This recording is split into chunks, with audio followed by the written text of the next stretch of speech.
Now and two, for one Lewisham tenant, all means of self-help have finally broken down, and so begins the very real job of caring for those who can no longer cope.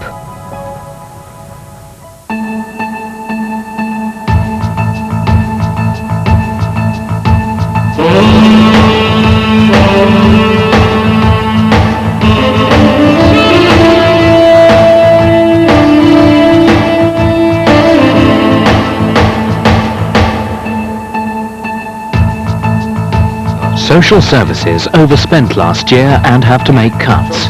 Last week we saw how the ruling Labour group forced the service to make yet more cuts to help out education. We know what the impact is, Clive. The impact of it is bloody awful. If we have to provide a contribution towards education savings, I would like to know this evening so that we have the maximum amount of time to minimise the damage on the service. We're frontline workers, we know what is happening in social services, we just know. We had a call from a neighbour when a friend of her kicked the door in and found what she was living like.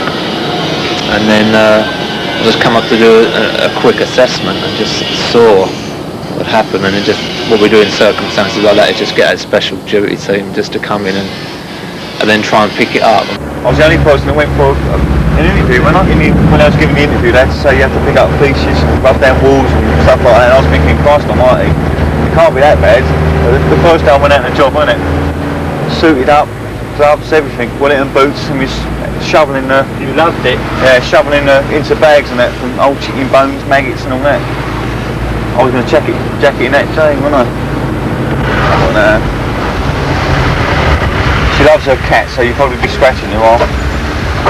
Through your legs.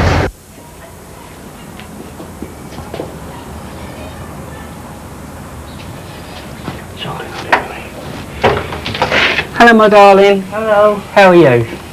All right, I was just going out. Hello. Hello. Hello, Hazel, how are you? Not too bad. Oh, you got a skull on today, looks nice, doesn't it? How do you feel, Hazel? Bloody awful. Why? You still don't feel good? No. Did you go back to bed yesterday? I went straight away and I slept. I never went No, out. can you put that in for me, please? You never woke up till late? Hazel, what we do, we get rid of that this afternoon. These are the chaps we was telling you about. Oh yes, I wouldn't do without these. Look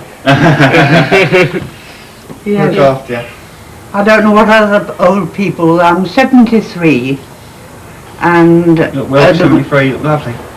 and as a matter of fact, at the moment, I've got infection in the ear and the face, and I've also got bad legs, which I have an operation for, and I can't get around a lot. So. Oh, they're very good, aren't they? They're wonderful, and I don't know why they want to do away with them. I didn't know they did. Yeah. They don't want to do away with you, do they? Well, we wasn't too sure. We was told here and there. We was told there might be some cutbacks. So what do they do? Is it got a bit of cough to you? Oh no, it's Just an infection in the ear hole. infection in the ear that's gone into the gland. Oh, that's nasty, isn't it? And it makes the whole face. We're Mr. Hazel, but we do all her windows for her and everything.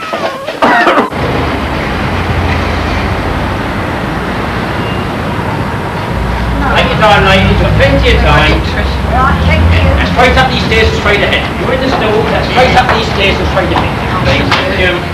Pack up all my cares and woe. Here I go, singing low. Beautiful, marvelous blackbird. When somebody waits for me, surely sweet, so is she. Bye, bye, blackbird. I don't want him down for understand me. Oh, what a sorry day for me. I'm making my bed right along. I'll run with my blackbird. Bye bye.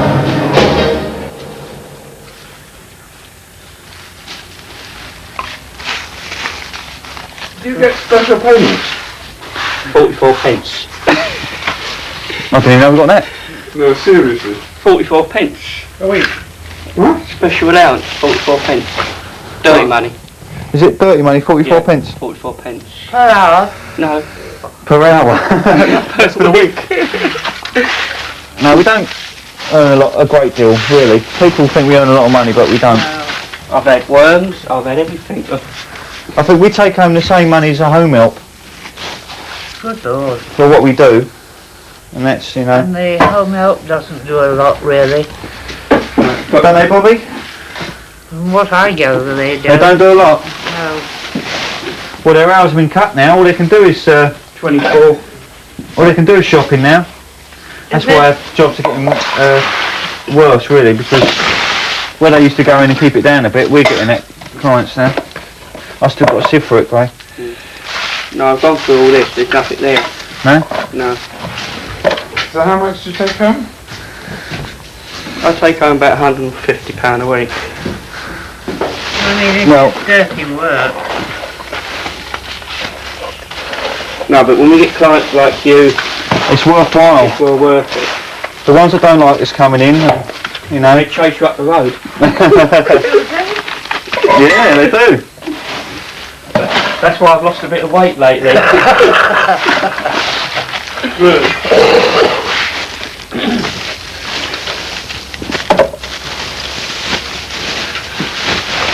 Right. Bobby? Yeah. Is it alright if we can move the settee over for a minute, please? Certainly. Right. Thank you very much. Bobby, do you want to go and look at your bathroom? Oops. Yes, I've seen it. You've It's lovely, seen isn't it? Yeah. A peek of it.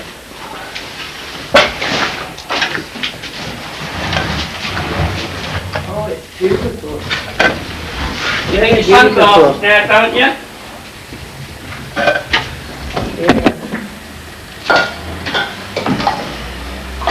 Showers and everything else when I get the hot water on. Be nice, wouldn't it? I think it's been about 5 years since the hot water. Really? As long as that? Yes, because of the cats. They won't come and do it because of the cats. Yeah. Do you do any cooking, eh? Out of tins. Bobby? You just eat out of tins all the time? No. I have a lot of sandwiches. Well, you look well on it, though, don't you? I suppose I do, really. That's the brandy I drink. Once you get down Lambeth Way, every evening, every day, you'll find yourselves doing the Lambeth Walk. Oi! Everything free and easy. Do as you darn well please. Why don't you make your way there? Go there, stay there. Once you get down Lambeth Way, every evening, every day, you'll find yourself doing the Lambeth, doing the Lambeth, doing the Lambeth Walk. Aye! Thank you.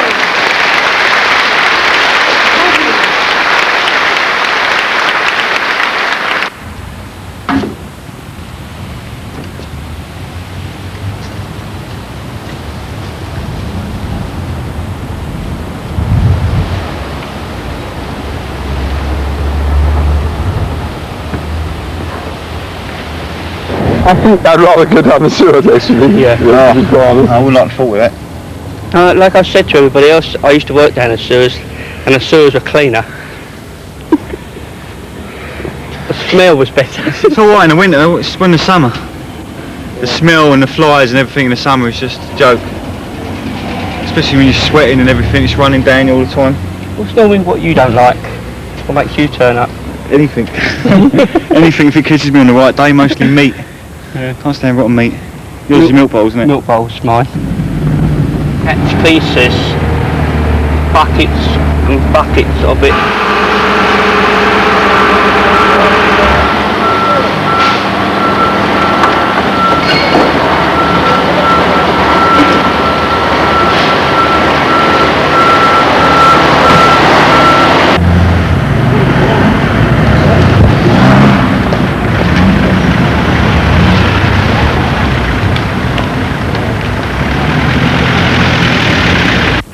what we've done over the last 2 days is distilled the great package of information that you've had. So what I want to do now is take people through how we've got to today very briefly, and what we see as the shape of the department in the future. And it will be a very broad shape, and it will be a bit crude at this stage because we finished doing it about an hour ago. What we're doing here is trying to say to you very clearly, this is what we think is the way we should go. We're not saying that's the only way we should go, and there is very much a political dimension to it, but this is what we think, to which you have to respond. From our point of view, the most vulnerable within the terms of the money, as Anne describes it, are normally those people that are quite closely at risk of life or serious life debilitating situations. They're not the people anymore that require services to make their life more pleasant. They're the people who require services to allow their life to continue in any acceptable way. We have to be realistic, but in terms of the most vulnerable, it is still also about social isolation too. You know, and to use the luncheon clubs again, it is an area where you might not say it is the most vulnerable people who go, but in other terms, one may say to you, well, I think it is, and a lot of other ward councils may think it is too. It's the gradation, do you know what I mean? Yeah. I suppose the other thing we've done is actually, if you removed any of this, if you said to your, if we take community care, if you remove that service from what we would define as the most vulnerable, what effect would that have on that group or that group of individuals? And I suppose our sort of definition of that would be a very severe effect on them. Removing the luncheon club would have an effect too. But in our terms, in fact, we would say that have a less effect. I'm not asking the moral dilemma, but that in terms of how we try and make sense of some of this, it's very, very hard. Hello, Ronald. Yes. Hello. I think what it is, I've got a report 15th Street. Needs a plumber. Because there's the trap's gone underneath the bathroom sink. And the boiler's been taken out. Water tank, so she's got no hot water. You've done a wonderful job. Yeah, because I wasn't here last week, and that's why I've just come just to see that everything has gone okay. And that. Secondly, a plumber's been booked this morning to come in because I think you've got a plumbing problem somewhere. Oh yes, I've got 3 as a matter of fact. Yeah, so he should be due to be coming fairly shortly. What I'd like to do is come back and to spend some time with you and that, because I mentioned to you before in that I come from community care division in social services, and we work mainly with elderly people. And what we could perhaps do is maybe arrange for a home help to come in regularly for you, maybe a few times a week, and to help with cleaning up for you, and maybe doing your washing, mopping the floors. They can go out and do your shopping for you, collecting your pension. I mean, that's something you feel that you would really benefit from. Oh yes, I would definitely. And I mean, are you okay for cooking? You wouldn't require meals on wheels at all? No. All right. Right then. And your cat's all okay? Yes, they're fine. Aren't you?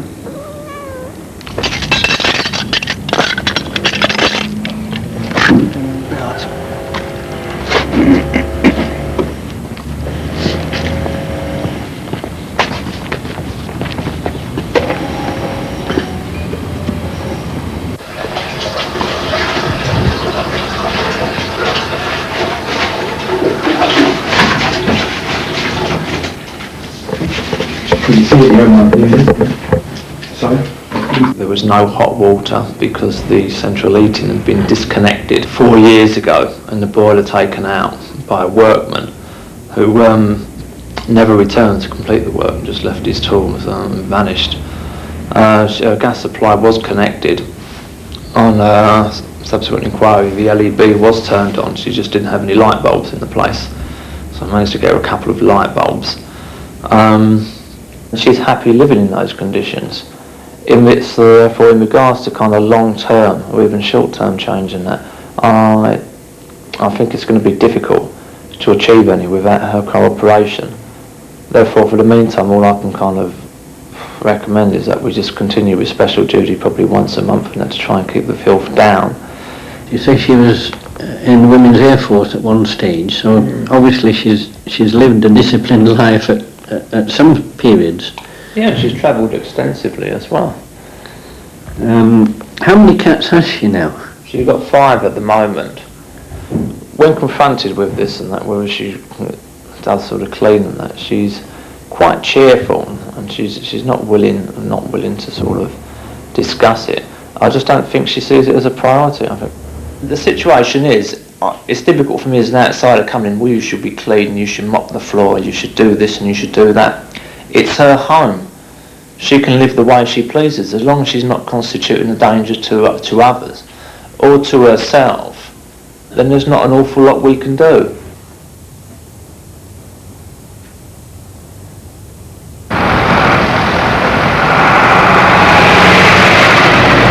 The way our services delivered are about supporting people in their own homes and about small community options and small community units. The services we deliver must be done in such a way as to empower users. There will, however, be major service reductions, and we would want those to be in line with the core values, however they finally emerge, and the strategic issues that are facing us all. Clearly we're aiming to provide for the most vulnerable groups of clients that we do at the moment. Is that right? That's the thrust, isn't it? So there will be a number of users currently in the service that won't receive or should not receive a service. They may well either be dropped off out of the system as far as we're concerned, is what you're suggesting, or may well be provided by other organisations or other people. Is that what you're suggesting? Yes. If we were to take the decision to only provide services for those which we consider to be most in need, we need to come on to defining that in a minute. Right. Yeah, I don't want to define that because I think that's more detail. That would definitely mean that some people would not receive service that do at the moment. Right. Some of them, we would argue, would not receive any service at all. You probably all agree with us. You would rather provide a post-beverage welfare state service than that. And it's just, I was hoping that we'd actually start with a blank piece of paper and then say, right, this is what we want to provide. And then we say, well, we've got this real problem in terms of finance and all that now. What can we afford, what can't we? But it is still about not ruling out the possibilities before we end up just going down one road. I mean, I've worked with this group of people who, throughout this, have known that they may not all have jobs at the end of it. And I've worked with 30 principal officers together trying to say what is the future shape of services for Lewisham maybe going to be. Again, when in the room there must have been at least half a dozen people who would not have jobs at the end of it, or who would quite reasonably suppose that they wouldn't have jobs at the end of it. So while it's good to thank people for the work they've done, I think you shouldn't underestimate the state of trauma that the department is in and will be in if you go back now and say, well, that's very good, thank you very much for all your hard work, but we've decided to start from a completely different position. So while in a way I have no feelings either way about how you go, I think you should be aware of the major effect you'd have on your service providers if you decide now that this is entirely the wrong approach to it, that actually you want an approach that talks about a different set of parameters completely. Because there was a time for that, in my opinion, and it was about 3 or 4 months ago. So I think that's a major constraint on your manoeuvrability now, is what I would say. And I know, I mean, that's not good to hear, but I think it's just real. Right. I mean, I don't want to respond to that defensively, because I think that's... Well, maybe many of us could, because we've also put the same question. In fact, I think I was the person who said I didn't want to just be on the receiving end of officers' recommendations that you felt we couldn't comment on. And the opportunities have been to listen in the evening and to sit yesterday, so we've not had that amount of involvement. Just in terms of the response. It's not defensive, it's factual, actually. Yes, I understood it as you introduced it, Clive, right at the beginning, and certainly as I've been going through it, was to listen to information. In fact, Clive made it clear that he didn't want recommendations coming through at any particular stage on the presentations, on the basis that we were information gathering, so that we could then come into this situation with the information available to us to then discuss what you're then going to propose, or certain areas that you wish to propose. So I don't hold the view that you're putting forward. Well, that's certainly not the way I saw what members, and certainly how I saw it for myself, were meant to be dealing with it. Can I just, because I'm great, I can see body language and so on, and I'm really anxious about how this is communicated back. Nobody is questioning the value in generating information on the basis of vulnerability. This is extremely valuable.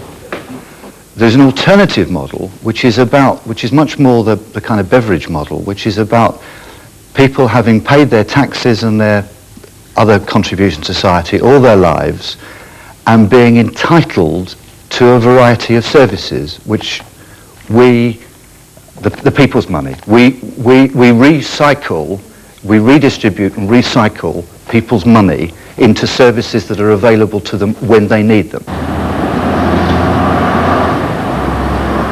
I hadn't had anything to drink or eat for about 8 days, and I walked down the road, went into the 5 Bells. Well, I didn't go in straight away. That's where it happened. It just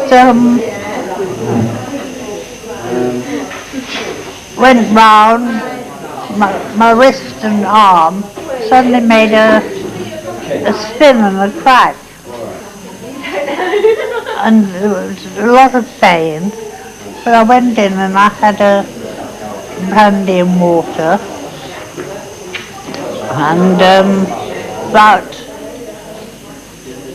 25 minutes later I had to go out to the toilet, and I was out there about 20 minutes, and I couldn't get up off the seat. Luckily, Mary came up into the toilet and said, "Oh, I'm going to get you an ambulance."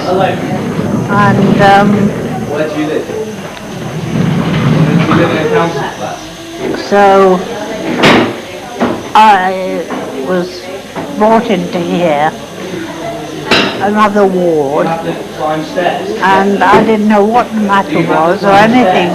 I still really don't know. I don't know whether it's cancer or whether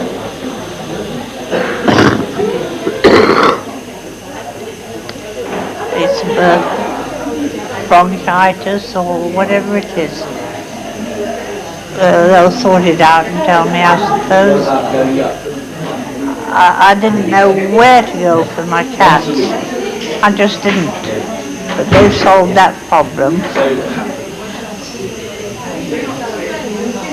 So I'm feeling a lot better in mind.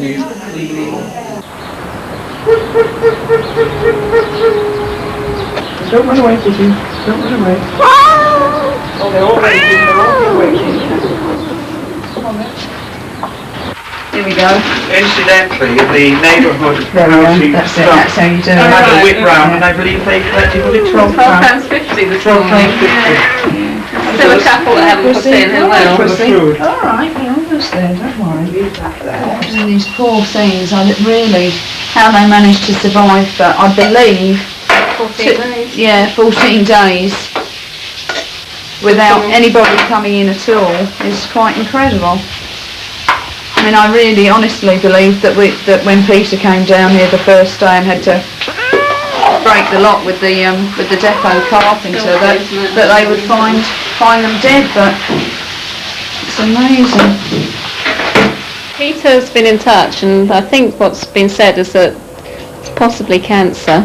I think they're trying to find out if there's secondary cancer or not, and if it's anything that's perhaps not curable but not going to be immediate. I should imagine it's very likely they'll discharge her, and that's why we thought it'd be a good idea if we had her family of cats here waiting for her. If it's terminally ill and her life expectancy is very short, then I don't think they would discharge her, and then we'll be faced with the task of finding a home for the cats, preferably someone that wants 5. Right, off we go until tomorrow.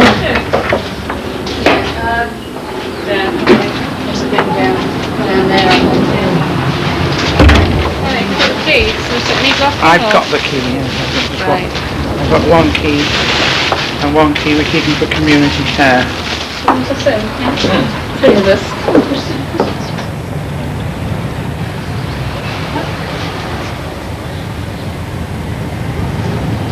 died on the 11th of January. Died on the 11th. That was the Saturday.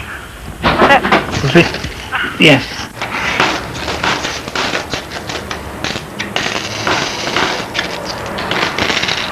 No. It's all estate, even though it's a bit dusty. The bank will accept it, not washed. We can wash it, that's the easy part. We can have to... God, it's full up with dead beetles, this. Yeah. Everyone's got an estate if it's only the value of the bed that they sleep on. Get our values right. Can't blame people for getting old and losing control of things.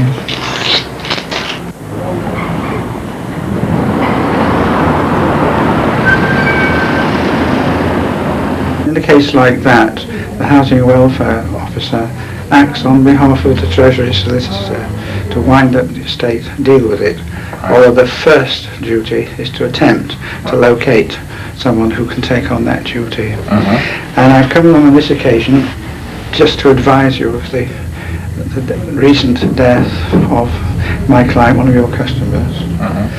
We're left with an empty flat with these 5 poor cats in there. So, oh, fantastic. Well, there's one cat missing. It certainly didn't come out through the door, did it? No, I know where it is. Do you? Hey! There, I heard it as well. It was in there, in there. There it is. Do you know, Peter, we might not have actually lost one that day. It could have been in there all the time. Oh, why my did they friend. go trailing a piece of cotton? That's true enough, yeah. Come but on. They thought the same as we thought. Come on, Prophet, it's just here. Alright, darling, don't freak out. The fly, there he is. Which way did it go? He's behind the There he is, he's behind Hey, no, it's alright, don't frighten him. There's no problem, as long as they haven't got out of the building. Don't frighten him. Jeepers. Hello, hey. Alright, Cocker, come on. Can we have a bit of food, please, Sue? Hello, hey, Rupert. Reuben, hey, look.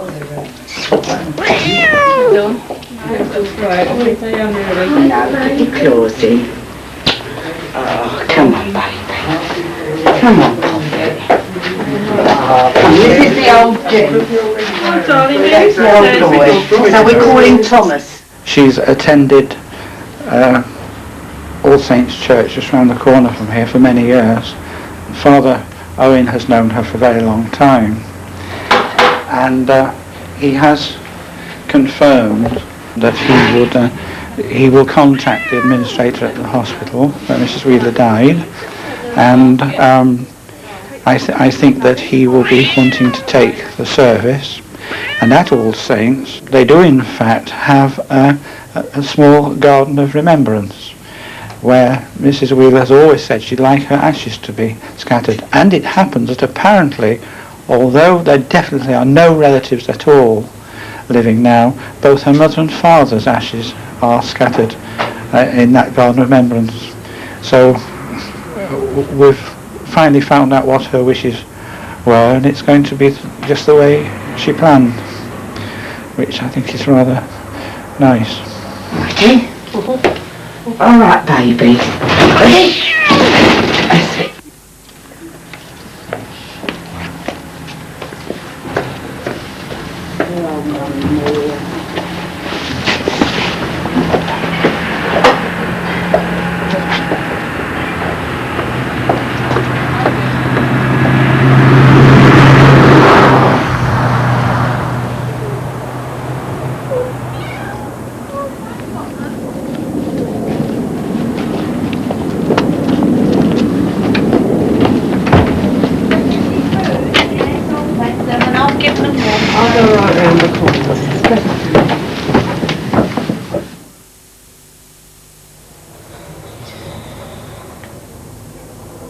What is precious and supremely precious about Bobby is that we have loved her because of what she was, for the example that she has set us, and we have come to thank God in our own ways that we've had our share in her life and in her love.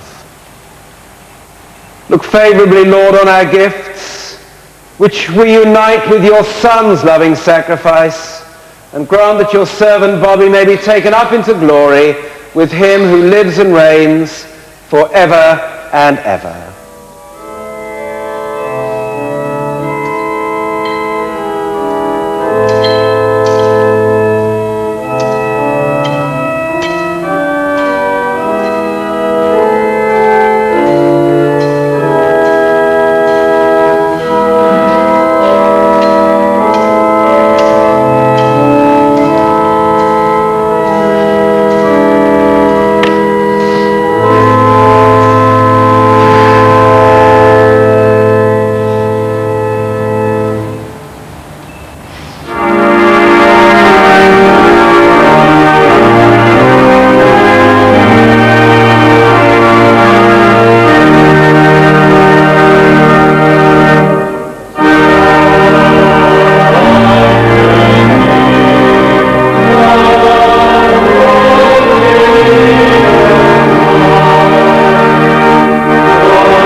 So then let us, with our love and our prayers, entrust Bobby to the loving arms of our Heavenly Father, and in the power of the Spirit to the love and the peace and the kingdom of Jesus Christ.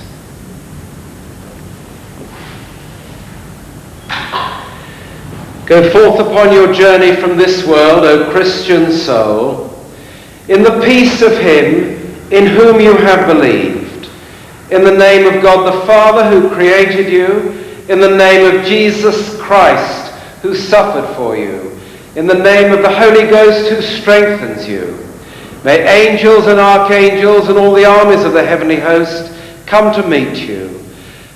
Eternal rest grant unto her, O Lord, and let perpetual light shine upon her. May she rest in peace. Amen.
this is extremely difficult and extremely painful, and I don't do this with any kind of sense of joy, but the additional item is that I want to recommend that we reduce from the equivalent of one director plus 5 assistant director posts to a director plus 2 assistant director posts. I mean, obviously that recommendation has serious redundancy implications.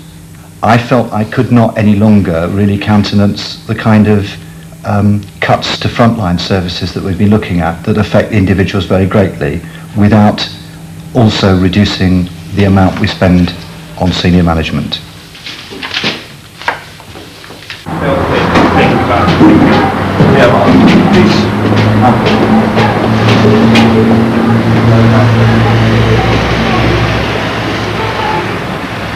You want us to take them to wash them? Well, this bag over here. Well, I can't get the bloody dog out for you, can I? So you can go to the toilet. Yeah, what we do is, you got water in there, all right? What? In the bathroom, yeah. So that's all right anyway. That's why I had to keep on filling up, yeah. You know, put pots in it because the sink's not working.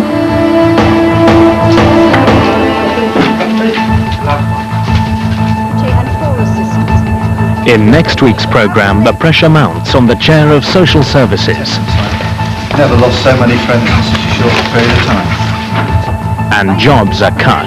The reason there wasn't a lobby at the policy resources was because no one bloody knew.